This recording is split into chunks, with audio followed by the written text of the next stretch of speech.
Hi everyone. So I'm a little late on superhero. I apologize. It's just one of those things. Sometimes I get too busy. So I've been working a lot through the week. So yeah, with my current work schedule, I'm a lot busier during the early parts of days when I normally do the video, and when I get home, a lot of times I'm just beat. So, but I still try to do the videos as best I can. But anyway, for this one, I felt I would, after seeing Logan, after going over all like the X-Men movies. I started having an idea or thoughts of how would I rank their villains, because the X-Men movies and more movies in general, like the MCU, but the X-Men movies, the villains range from great to what were they thinking. So I figured make this top 10 list. Well, luckily we have 10 movies to go by. If you go by the entire X-Men franchise, when you think about it, and that includes Deadpool and the Wolverine movies. Because otherwise, you have the first three X-Men. You have First Class, Days of Future Past, and Apocalypse. Um, then you get the three Wolverine movies, and you have Deadpool. So there you get 10. So it makes perfect for a top 10. So how I ranked each character was one, their level of intimidation, two, their overall plan, three, kind of how they went about their plan, and four, were they in any way successful? How messed up did they go in terms of their villainy, and if it even succeeded at any point in regard. So at number 10, I have William Stryker and the Weapon X program from Wolverine's Origins. Now, it's number 10 for a reason. One, it's a rehash of just X2. It's a rehash of a couple things. X2, definitely. There's a little bit of X1 in there as well. But yeah, it's mostly just rehash of William Stryker and X2. And while I love, give me 1 second, I want to have this actor's name up. But why don't I just have them all up? For ours, Wolverine, X-Men, Wolverine. Oop, not W men. X-Men, Wolverine, or Wolverine.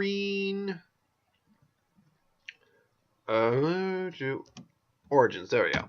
I'm trying to remember who played the young William Stryker, or in this case, young William Stryker. Because we also have Days of Future Past. Well, young William Stryker, William Stryker.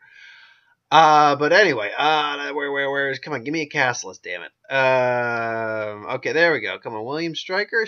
Oh, Danny Hudson, that's his name. While I love Danny Hudson, and while he by no means did a terrible job, I didn't see this guy as a young Brian. Well, first off, they don't have any resemblance whatsoever. Plus, this took place in, I think, the 80s, I want to say. I feel like this movie took place in the 80s. And we're not getting into the issues with the movies. Because the movie itself has, God knows, so many issues. Even though I like it and own it, it still has so many issues. Even though he's really enjoyable, you look at Brian Cox, and right off the bat, there's an issue with that, and that Danny Hudson is already like in his 40s. I think he's in his 40s right now. This came out in 2009. Probably was so he was filming in 2008. So he is already 8. He was already in his mid 40s when this film was being made. Brian Cox was, I believe, in his 50s at least for X2, X-Men United. So let's see here. X-Men 2, X-Men United, X2, X-Men United. All right, yeah. I believe Brian Cox was in. So yeah, that was 2004. Where are you, Brian Cox? Dude, there we go. Brian Cox. Let's see. He is currently age 70. So just scale back 13 years.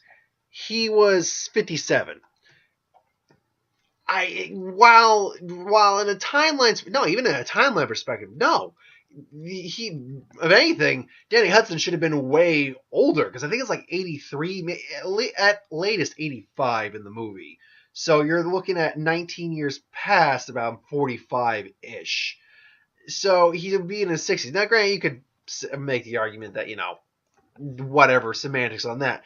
But apart from that, whereas Brian Cox is way farther down on this list, I'll give you that. Um, well, Brian Cox already came off as an air of intimidating right when he came on screen, and well, no, actually not when he came on screen, like in the White House. But the moment when they're raiding the X Mansion, the man you can tell commands authority. He is intimidating. This is not a man you mess with. With this Striker, I didn't get that. I just got almost like a mad military scientist vibe from him, which is fine, but that's not all the Striker was. Then, of course, his plan was what? That's the question. What was his overall plan in the movie? I'm going to give Wolverine adamantium, see if it works. Then we're going to use his DNA to make Weapon 11 / Deadpool. That thing. And then you didn't expect it to go bad at all? I don't quite understand what the idea. I get it. It's the same, more or less the same principle as the original Striker, or Striker we came to know X2. But not only does he end up creating Wolverine and fails to control him, all he does really in the end is wipe his memories. That's all.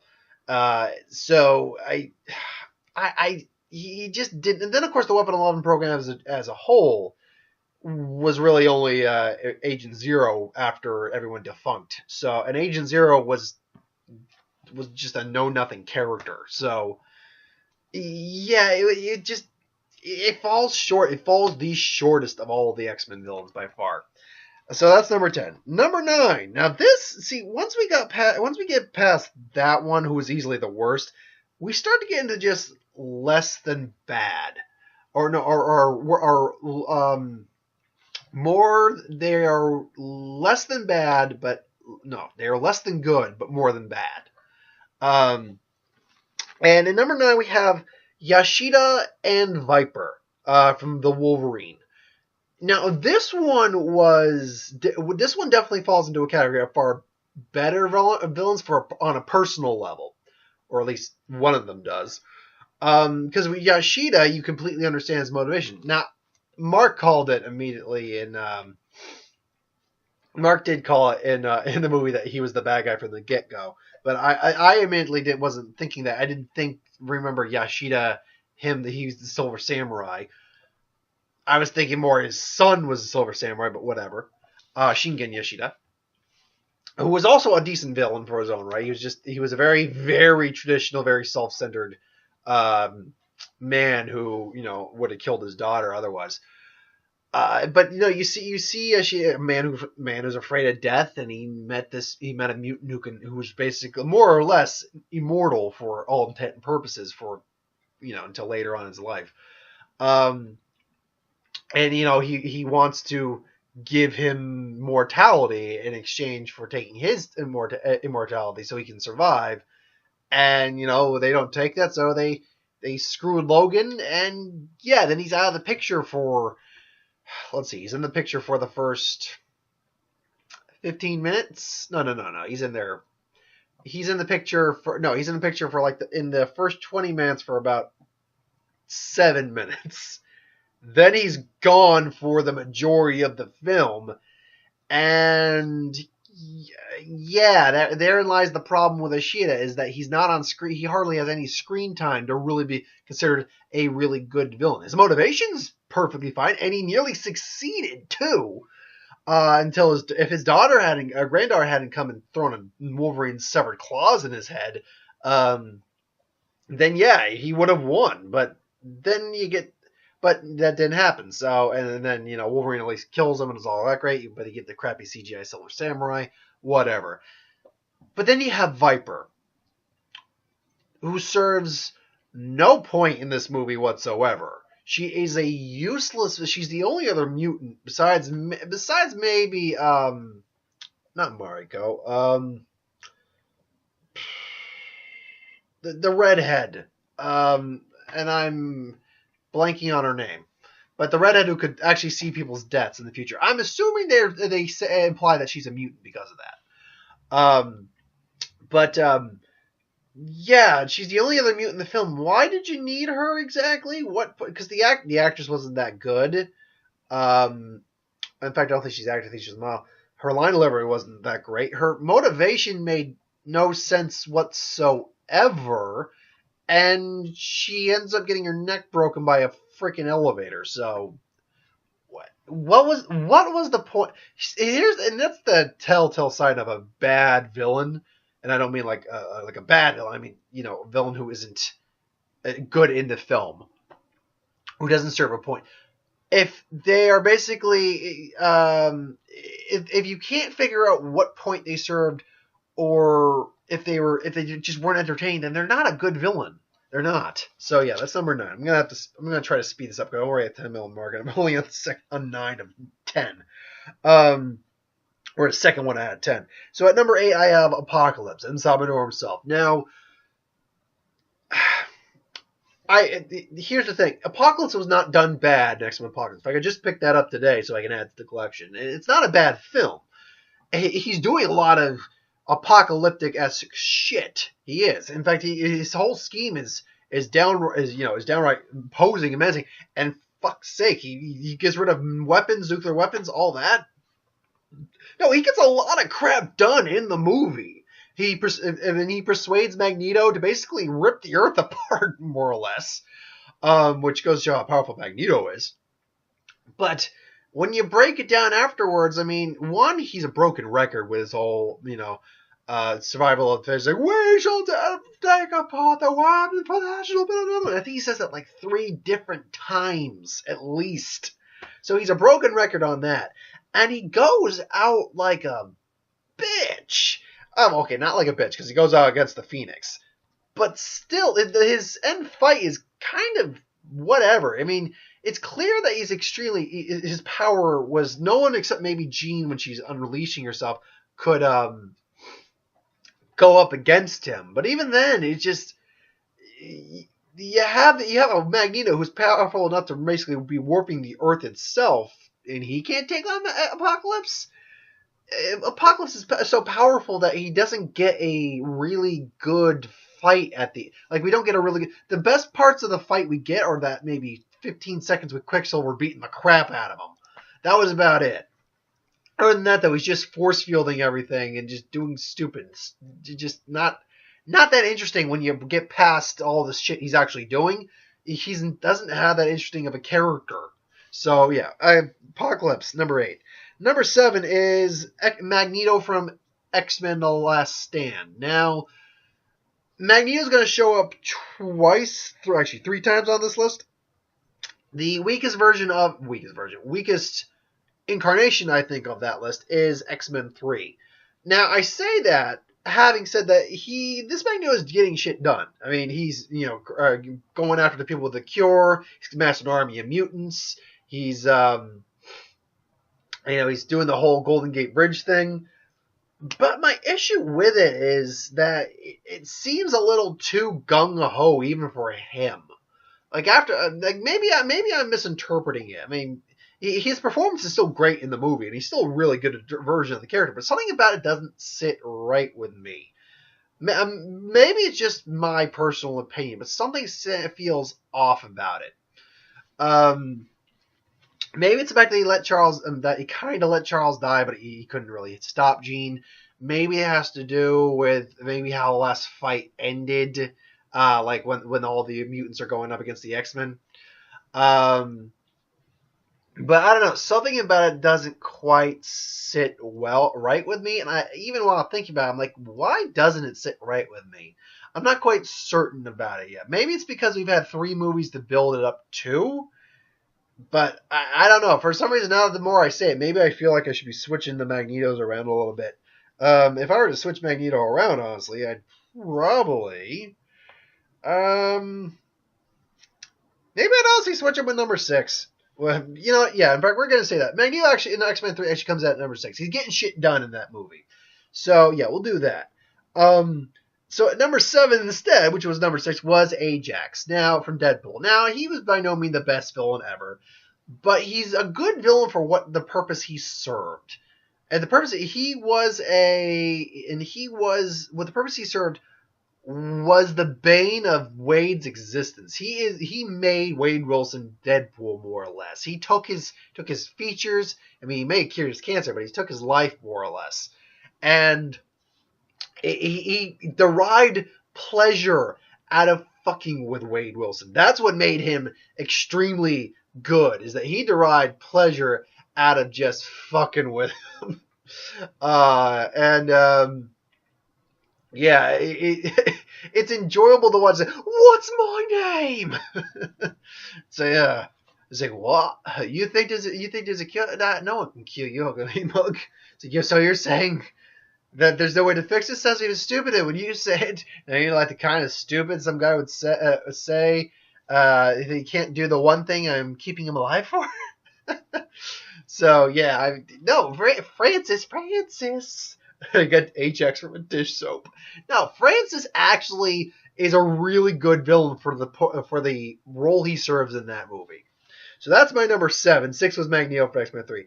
Number 5 is Donald Pierce and Professor Rice. Now this is a combination one. I have one more on the list too. Because and minor spoilers for Logan, or spoilers for Logan, but the movie's been out now I think for 5 weeks, 4 weeks, something like that, 5 weeks. So yeah, but spoilers for Logan. So 5, 4, 3, 2, 1. There's Logan spoilers going on right now because the movie's still in theaters. If you haven't seen it, back off for the time being. Mute this until I put my hand up again. But the reason Donald Pierce and Rice make it the number 5. Rice is a good villain, but he kind of just gets thrown in there halfway through. I'm not including X-24 because he's a pawn. He's a tool of the villain. He's not the villain. He's a tool of the villain. But Donald Pierce, the Reavers, when we first see them, they are a man-for-hire military cyborg group that, when we see some of the shit they were doing, like to these mutant kids, it's horrifying. And this guy has no qualms about doing that. He doesn't give a shit about whatever your needs are. He just cared about doing his job. He does some horrific stuff. He's like tortures Caliban, punches him with his robot arm first, and then just burns his face. He's, constantly, he has no qualms about shooting people if he has to. And then you have Rice, who, is British, and then that's not that's not what makes him evil, but is this politely spoken gentleman, but he has done such horrifying things, like growing mutant babies, and then saying, nope, let's just execute him. It was a failure. The test was a failure. Let's just kill him. It's like, without hesitation. And then, he's just like, don't worry. Maybe your friends will have it. We'll save your friends. And then, I'm going to use my thing to kill Xavier. I already told you there were spoilers. I gave you the shot. If you didn't want to hear that, you should have put the mute on at that point. He's like, what's that? He's like, what? He's like, yep, I told you, I had to bring new tools to bear. Yep, sorry. And then but I think one of the reasons I give them this highest spot is when they meet their ends very, very well. They have a very deserved death. Like Logan doesn't want to deal with Rice's bullshit monologue and it just shoots him straight in the face. Pierce just gets killed by the kids. Like, we ball, what of us, just horrific, kind of like Children of the Corn style. So pretty good. I think that's probably why, besides the fact they're doing horrible shit and getting away with it. That's another thing. Rice wiped out most random mutations that would be born. They actually got away with what they were doing originally. So it's one of the only villains on the list who pretty much got away with their main goal originally and actually won. But with that said, they still get their comeuppance in the way that they all deserve. So at number 4, it's the other one where it's a slash one, is Trask / Magneto / the Sentinels. Now, it all depends on the timeline you're looking at, because if you're looking at the present / past, then it's Trask and Magneto at the very end. When you look at the future, it's the Sentinels. The Sentinels in the past, they're not that. They look like the Sentinels a little bit, but they're not the main real focus at that point. But when you look at the future Sentinels, those things are Terminators they're just messengers of death. Just stab, stab, stabby, stabby, stabby. Just taking out. I can negate your powers. They are just murdering everything. They are intimidating and frightening to look at. But then you go with the Trask who made him, and the complexity of his character, because he doesn't think he's a bad guy. He thinks he's protecting the human race. And when you have characters who believe they're doing the right thing, you get or villains who think they're doing the right thing, you get very interesting characters, very complicated characters. Some of them can maybe turn and realize the error of their ways and try to save the world. Others will not, and Trask was not. And then you have Magneto, who comes back as a villain. Magneto, I still put on the list, but it really is more Trask's movie as the villain. Because when Magneto does show up and does later become the villain again, it's kind of like, oh yeah, Magneto's the bad guy, and somehow he knew how to reprogram a Sentinel. So that I didn't quite understand. But then, of course, he listed an entire baseball stadium around the White House. So, gotta give him props for that. But yeah, I gave it to Days of Future Past for number 4. Number 3, Sebastian Shaw from X-Men First Class. Now, Sebastian Shaw, I put this 1 because he's just got a swinging cool attitude to him. 2, he's a very cool, again, another villain who nearly gets away with what he was going to do, basically causing an all-out nuclear war between Russia and the United States. But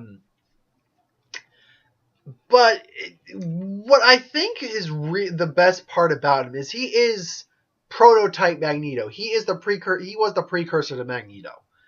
He is where Magneto got his real ideologies from, at least in the X-Men movie universe. And to see how that progresses, we are the children of the atom. When the world can find out what we are, what we can do. He's just got a cool confidence and swagger about him, and it's awesome.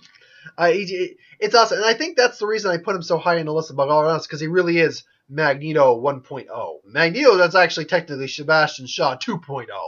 So yeah, I think that's why I had to give Shaw the number 3 spot. Number 2 goes to Magneto from the original X-Men, and this is because this is the first introduction on screen we ever had to Magneto. This man who he's polite, he's a gentleman, but he's also technically a terrorist. He's a Malcolm X to Xavier's Martin Luther King Jr. And you see him, like when we first meet, it's like, what do you want me to do? I've heard this talks before. It's like, we've managed to develop, yes, into us. It's like, I will bring you hope, old friend, and all I ask for you, don't get in my way. And then, of course, we see that moment where it's just like, he knows how to play his old friend like a fiddle, because it's just, he lifts up the freaking cars and then just, you homo sapiens and your guns. And they just say, then release me, Charles. Fine. Just fires the gun. It's like, and just like, the ball is just there. Can't impress your luck, Charles. I don't think I can stop them all. The man knows how to manipulate. He knows how to get his way. And again, another guy who nearly gets away with what he was going to do. Hell, the only reason, technically, Rice and Pierce are the only ones who actually got away with their original plans to wipe out mutant kind. But no, again, another guy who almost gets away with what he's going to do, and so powerful that even when Rogue absorbs so much of his energy, he's still able to stop Wolverine. So overall, yeah, well, Magneto comes in from X-Men, the original X-Men, at number 2. But my number 1 has to go to Brian Cox, William Stryker from X2. The man, see, that's the thing. All these characters do have a level of threatening quality or being imposing to them. Well, minus Viper. Even original, even like Danny Hudson from Young Stryker from Origins had some level of intimidation and threat and imposing features to him. But Stryker's the only one where I looked at him when he came on screen and said, I don't want to mess with this man if I didn't have to. This is a man who's calculating, who had multiple plans on top of plans. He set up a faux assassination attempt on the president just so he could order a assault on the Xavier School, just so he could get Cerebro, and then kidnap Professor X so he could use his new Cerebro to wipe out mutant kind. If it wasn't for Magneto, honestly, he would have succeeded again. But then you get that moment line where scene between him and Xavier, which is sitting in the dark waiting for Xavier to wake up. It's like, call it the neural inhibitor, it keeps you out of here. It's like, oh, they serve their purpose so long as they can be controlled. It's like, you arranged an attack on the president. You just see that look. It's like, you didn't have to read my mind. It's like, you are such a douche, and you're awesome because you're Brian Cox, and he's always awesome. It's like, you just see menace and cold, calculated evil in that man. It's like, but then you also get the motivation behind it. It's like, his son was a mutant, and he's mastermind. His son's mastermind. Casting this is like, my boy. It's like, he blamed us. He blamed us for his goodness. So he started toy with us, create scenarios that weren't actually even there. It's like, well, my wife in the end took a power drill to a left temple in order to attempt to bore out the images. My boy. The great illusionist. Just, man, he was just so good in that movie. And that's the thing, most of these, again, except for Viper and Danny Hudson was still good.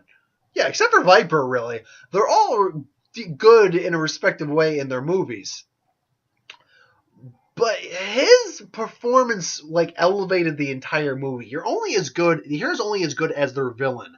And when going up against a guy this kind of just in control usually and threatening, yeah, I have to give him the number one spot. He is the best X-Men villain on screen to date.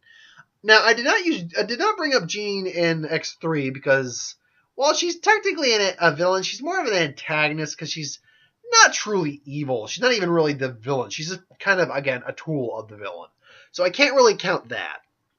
Other than that, though, I went overboard on this length of the video a little bit, but what can I do? It happens sometimes. Anyway, thanks for watching. Hope you enjoyed. Like, comment, share, subscribe. As always, if you want us to review something, put in the comments below. Let us know. We'll do a review of it at some point. If you have ideas for who would win, what if, superhero, Star Wars, anything I do in the channel, please put in the comments. Magic. Anything I do in the channel, please put that in the comments below too. I will get to it at some point. Again, tomorrow will be Samurai Jack and Dragon Ball Super with box office coming in on Sunday. And then the official All-Cat Magic spoilers will be starting up on Monday. So stay tuned for those. Also, it's April starting tomorrow. So get next week's Who Will Win will be the Bleach Who Will Win. Now, I did have a suggestion for the Who Would Win for Shunsui. And I will still probably do that Who Would Win. But as it stands, I'm probably going to go with my initial one, which will be Shunsui Kyoraku versus Kakashi Hatake from Naruto. That being said, if you by any chance have any other suggestion for the Shunsui fight, I will take it under consideration. Please, but give me any other suggestions for any of the remaining captains through Squad 9 through 13. Mind you, 13 will be Rukia, 9 still going to be Tozen. So anyway, thanks for watching. Hope you enjoyed, and I will see you.